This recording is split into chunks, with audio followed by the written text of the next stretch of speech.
Saudara, saya mengajak kita mereview satu topik yang saya beri tema kebencian.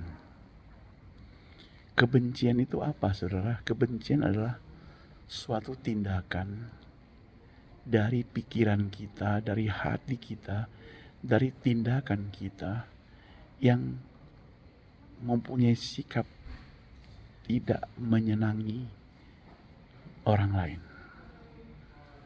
Terlepas dari orang itu bersalah atau tidak. Kadang orang dibenci bukan karena dia bersalah. Bisa saja dia karena melebihi kita, karena lebih pandai daripada kita, lebih pintar dari kita, lebih hebat daripada kita, dan menjadi saingan kita. Maka kita benci. Tapi sebenarnya saudara, kebencian itu merupakan satu kerugian. Mengapa saya katakan satu kerugian tersendiri, saudara? Karena kebencian membuat kita menjadi tidak sukacita. Kebencian membuat kita hidup tidak menyenangkan, tidak ada kebahagiaan. Kebencian membuat kita menderita.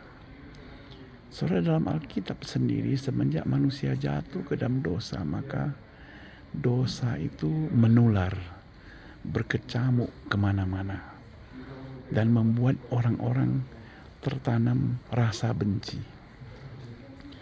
Kalau saudara ingat Kain dan Habel, nah Kain dan Habel itu dua bersaudara. Semestinya dua bersaudara itu merupakan saudara yang baik-baik tentunya. Tetapi justru dua bersaudara itu timbul rasa kebencian. Mengapa, saudara? Karena si saudara yang besar, katakanlah abang, dia merasa disaingi oleh adiknya. Ketika adiknya memberikan persembahan kepada Tuhan, sedangkan persembahan dia sendiri tidak diterima. Padahal belum tentu harganya, mutunya lebih rendah, belum tentu. Nah, itu sebabnya dia marah. Alkitab mencatat dia sampai membunuh adiknya.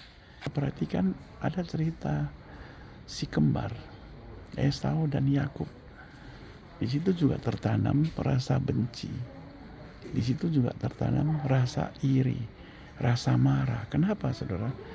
Karena perlakuan dari ayah dan ibu terhadap anak-anaknya berbeda kasih.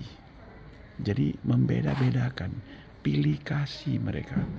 Kalau ibu lebih sayang kepada adik, maka ayah lebih sayang kepada abang. Itu sebabnya maka yang terjadi adalah bahwa si abang menjadi benci kepada adiknya, apalagi si adik itu menipu abangnya.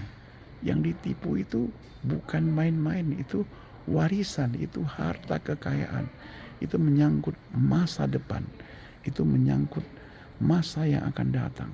Maka timbul kebencian. Untungnya kalau firman Tuhan katakan mereka berdamai kembali, tetapi perdamaian mereka itu pun ada cacatnya. Itu sebabnya, saudara, kebencian itu sangat bahaya. Kalau kita perhatikan bagaimana dengan keturunannya, seperti Yusuf, saudara. Yusuf itu anak Yakub.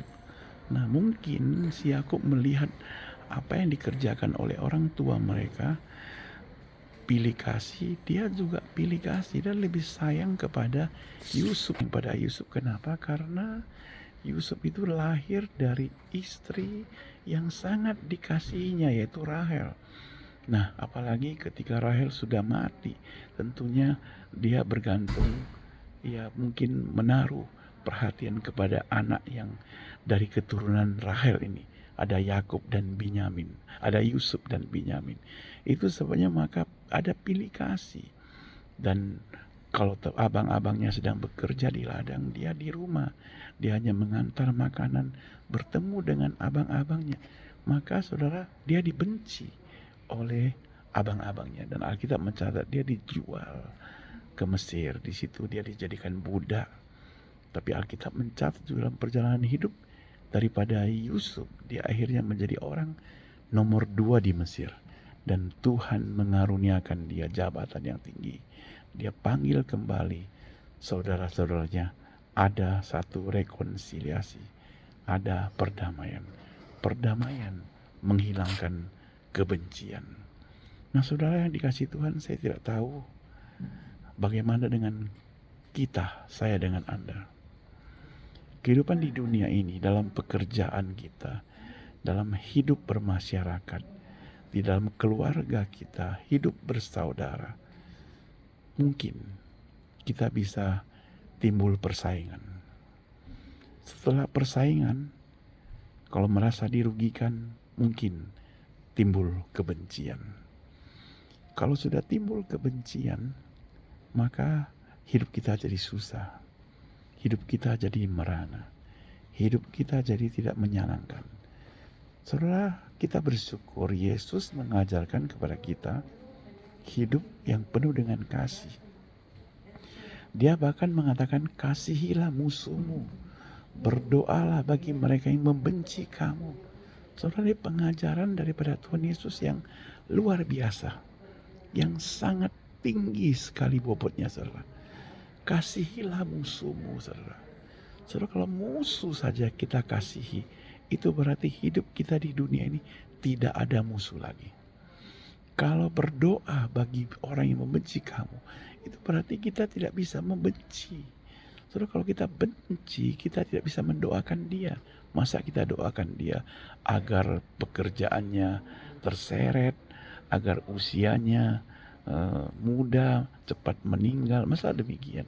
Itu doa dalam kebencian. Tapi doa terhadap musuh yang penuh kasih, walaupun orang itu mungkin pernah menyakiti kita, orang itu mungkin pernah hampir mencelakakan kita, kita tetap akan praktekkan mengasihi mereka.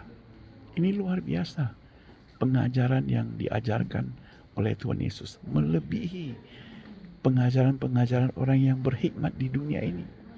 Orang yang berhikmat di dunia mungkin mengajarkan pada kita, kalau ada orang yang sayang kepadamu, kamu sayang pada dia, gak apa-apa.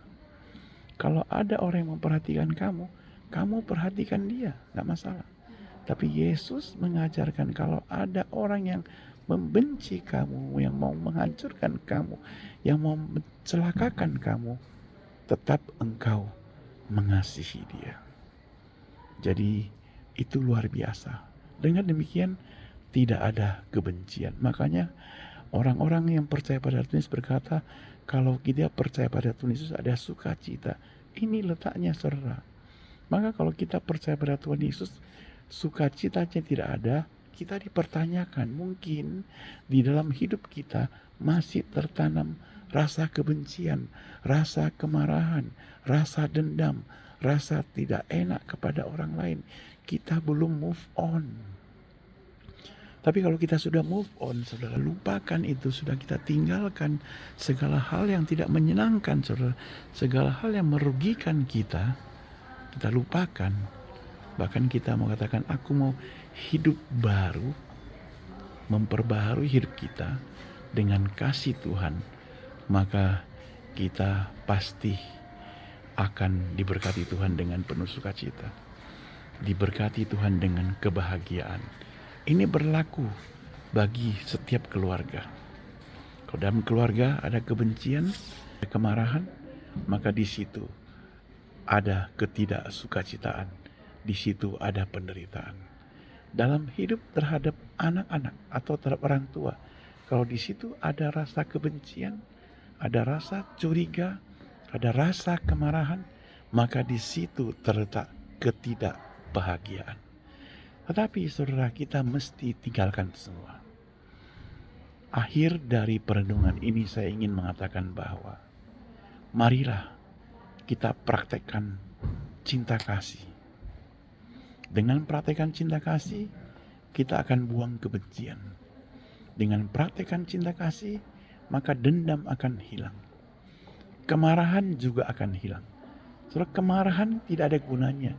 Kemarahan buat kita sakit hati. Kemarahan membuat kita benci.